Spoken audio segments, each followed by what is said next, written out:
할렐루야.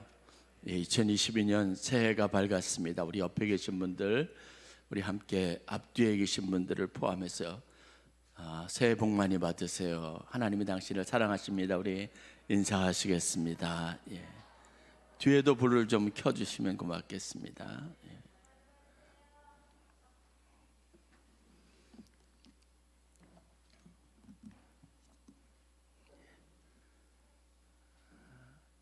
작년 이맘때 저희가 현장에서 송구영신 예배를 드리기가 어려웠는데 그래도 올해는 저희가 현장에서 또 예배를 드릴 수 있게 되어서 기쁘고 또 하나 감사한 마음입니다. 새해를 맞이하면서 우리가 지난 한 해를 잘 보내고 새로운 소망으로 우리의 마음을 채우는 시간이 되기를 바랍니다. 2021년은 여러분들에게 어떤 해였으며 또 여러분들이 2022년을 어떤 마음으로 맞이하게 될 것인지 마음에 다시 한번 생각해보고 또 결단하는 시간이 되기를 바랍니다. 많은 심리학자들이 공통적으로 사람들은 자신의 행동을 선택할 뿐만 아니라 자신의 생각과 의견, 의지 이런 것까지도 선택한다고 말을 합니다. 생각의 차이가 삶의 차이를 만들어내는 겁니다. 내가 그렇게 하기로 마음을 작정을 하고 생각을 가지면 대부분의 사람들이 그렇게 움직인다라고 하는 겁니다. 그 생각대로 내 삶이 이런 모양, 이런 모습이라고 판단하기도 합니다. 제가 감명 깊게 읽었던 책 중에 아치볼트 하트 박사님이 쓰신 마음을 다스리는 10가지 방법이라고 하는 책에 이런 내용이 소개되어져 있습니다. 신체는 마음의 종이다. 마음의 지시대로 따른다. 그 지시가 의도적인 선택이든 자동적인 표현이든 간에 말이다. 질병과 건강은 환경과 마찬가지로 생각에 뿌리를 두고 있다. 감정은 직접 통제할 수는 없지만 생각을 바꿈으로써 감정에 영향을 미칠 수 있다. 먼저 생각을 바꾸면 원하는 감정이 뒤따라 올 것이다. 반응과 감정과 태도는 생각의 결과이다 라는 이야기입니다. 마음을 다스리는 것이 생각을 바르게 갖는 것이 그만큼 중요하다는 의미를 갖습니다. 우리 주위에서 흔히 볼 수 있는 경우가 있습니다. 많은 사람들이 가장 부러워하는 환경 속에서도 행복한 삶을 살지 못하는 경우들입니다. 스스로 생각의 감옥에 갇혀서 고통 속에 지내는 분들도 많이 봅니다. 제가 잠깐 도곡동에 있는 한 교회를 다녔던 적이 있었는데 아이러니하게도 그 교회가 속해 있었던 빌딩에 가장 많은 점포, 그러니까 상가들이 무엇이었냐면 상담과 관련된 것, 미용과 관련된 것, 피트니스와 관련된 것들입니다. 그리고 은행이 있고 그 다음에 투자 자문하는 회사들이 있었습니다. 의외로 많은 사람들이 정신적인 질환과 고통을 앓고 있다는 사실들을 발견하고 좀 놀라기도 했습니다. 여러분들이 생각을 통제할 수 있다면 여러분들의 마음에, 삶에 여러 가지 다양하고 좋은 또 행복한 일들을 여러분 많이 품을 수 있습니다. 그리고 그것이 여러분의 삶을 아름답게 하게 됩니다. 이제는 이런 복잡한 이야기를 떠나서 성경에 있는 몇 가지 사례들만 보더라도 우리가 생각을 통제함으로, 즉 마음을 무엇으로 채우느냐를 여러분 스스로 결정함으로 삶의 질이 놀랍게 달라질 수 있다는 사실을 발견할 수 있습니다. 사도 바울은 누구보다도 이런 진리를 잘 깨달았던 사람입니다. 그가 음침하고 아주 깊숙이 있었던 빌립보 감옥에 매를 맞고 갇힌 적이 있었습니다. 손에는 쇠사랑이 그리고 발에는 착고가 채워져 있는 상태입니다. 그런데 우리가 보는 것처럼 바울은 그 깊고 음습한 감옥에서 찬송을 불렀습니다. 감옥 생활을 찬송 생활로 만들었다고 하는 겁니다. 오히려 감옥 안에서 이 죄수들을 지키는 간수장, 그의 고독과 슬픔과 불안한 마음들을 어루만져주는 여유를 보이기도 했습니다. 바울은 자신이 가지고 있는 그 몹쓸 질병, 치유되지 않는 육체의 가시와 같은 질병에 대해서도 이것을 기뻐한다라고 기쁘게 여기는 것으로 보았습니다. 이러한 것들을 통해서 내가 더 강해질 것이다 라고 생각을 했다는 겁니다. 생각을 바꾸면 이와 마찬가지로 우리의 삶이 달라질 수 있습니다. 제가 학창시절에 신앙생활을 하면서 제가 자란 고향에서 신앙생활이 가지고 있는 가장 큰 장점으로 여겼던 것이 무엇인지 아십니까? 그것은 여러분 잘 되는 것, 성공하는 것, 출세하는 것, 그리고 부자가 되는 것이 아니었습니다. 시골 마을에서 여러분 사람들이 출세하는 것, 그런 과정들을 지켜보는 것 쉽지 않았습니다. 그 동네에서 자라서 그 마을에서 학교를 다니고 그리고 그렇게 농사꾼으로 살아가는 사람들이 대부분이었던 곳입니다. 거기에서 출세라고 하는 개념이 뚜렷하게 사람들에게 매혹적인 개념으로 다가오기 어려운 곳입니다. 그런데 제가 그곳에서 신앙생활하면서 믿는 사람들에게서 발견했던 최고의 축복과 능력은 뭔지 아십니까? 그런 어떻게 보면 밝지 않은 미래가 있음에도 불구하고 어려운 환경에도 불구하고 예수 믿는 사람들은 그 가운데서 가장 행복하고 가장 밝은 미소를 가진 사람들이었고 그 마음은 씀씀이는 가장 여유로운 사람들이었다는 겁니다. 어려운 중에도 힘든 생활 가운데서도 예수를 믿는 것은 삶을 가장 빛나게 하고 가장 여유롭게 하는 능력이라는 것을 제가 어려서부터 배웠습니다.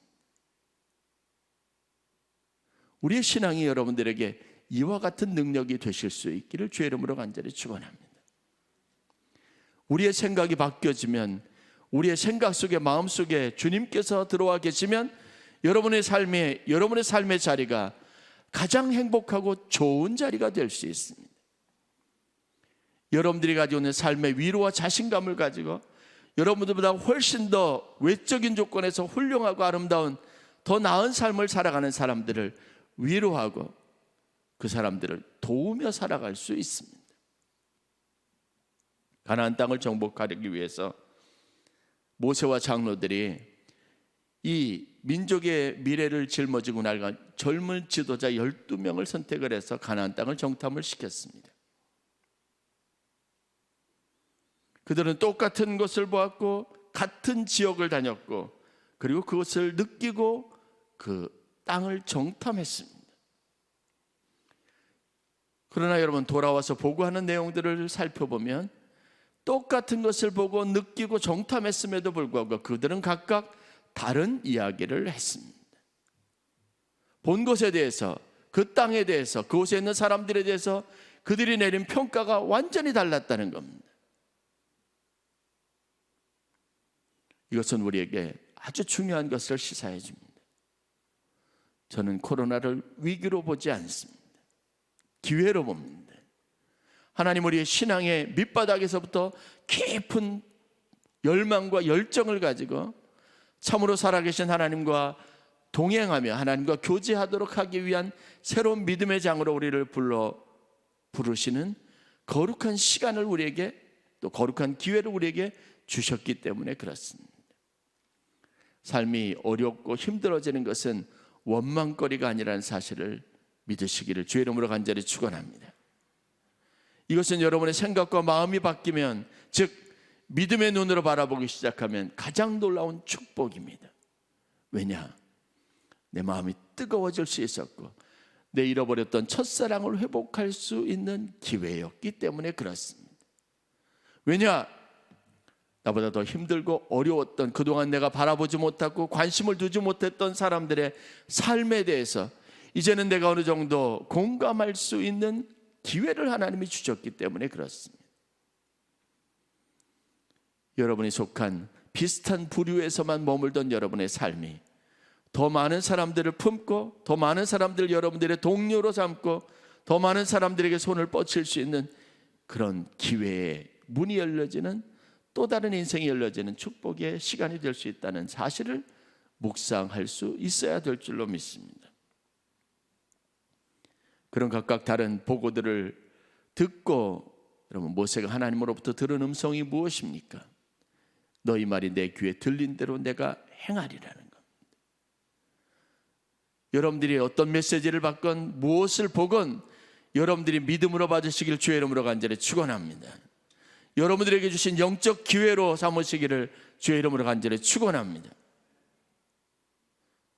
세상에 버릴 것이 하나도 없고 여러분들의 인생에 하나님이 주신 모든 경험은 무익한 것이 없습니다. 하나님이 나를 연단하시고 하나님이 나를 온전하게 하시고 하나님이 나를 더 복된 길로 인도하시고 내 축복의 가치를 더 완전하게 하시기 위해서 하나님이 여러분들의 인생에 주신 축복인 줄 믿는 마음의 생각과 믿음을 가지시기를 주의 이름으로 간절히 축원합니다. 세상을 다른 관점으로 바라볼 수 있는 삶, 그것이 바로 믿음의 삶, 신앙인의 삶인 줄 믿습니다. 여러분, 우리가 물과 성령으로 거듭나야 된다는 예수님의 이 엄중하고 분명한 초청 앞에 서 있습니다. 예수를 만나고 구원을 받으면 내 속사람이 변화되고 새로워진다고 하는 분명한 말씀의 선언 앞에 서 있습니다. 무엇이 달라졌습니까? 세상을 바라보는 시선이 달라져야 하고 그것을 바라보는 여러분의 관점이 달라야 되고 여러분의 마음이 달라져야 될 줄로 믿습니다. 베델에서 야곱이 경험한 것은 그의 인생에 특별한 의미를 갖습니다. 평범한 시간을 살아가지 않고 아주 특별한 영적 체험을 통해서 야곱은 막연하게 떠난, 고향을 떠난, 쫓겨나듯이 도망치듯이 벗어난 그의 인생의 행로에서 새로운 소망을 품게 되었습니다. 하란으로 가는 것이, 그 길이 도망가는 길이 아니라 하나님의 약속을 성취하는 길이 되는 변화가 베델에서 있었다고 하는 겁니다. 오늘 여러분의 이 시간이 베델에서 하나님이 야곱을 만나주시는 시간과 같은 의미 있는 축복의 시간이 되기를 주의 이름으로 간절히 축원합니다. 그냥 평범하게 어제와 똑같은 내일을 2022년을 맞는 게 아니라 어제와는 분명하게 다르고 지금까지 내가 살아왔던 방식과는 다른 하나님이 새로 우리에게 허락해 주신 축복의 시간, 소망의 시간을 살아가는 여러분 감격이 있어야 합니다. 마음에 변화가 있기를 주의 이름으로 간절히 축원합니다. 그래서 하란에 도착했을 때 외삼촌 라반의 집에서 여러분 야곱은 전혀 다른 마음의 각오와 생각을 가지고 그곳에서 살았습니다. 자신감이 넘쳤습니다. 무엇을 어떻게 해야 할까? 내 인생에 하나님이 펼치실 새로운 역사는 무엇일까를 기대하는 마음을 가지고 있었습니다. 그러니까 여러분 그곳에서 야곱의 인생이 돋보일 수 있었습니다.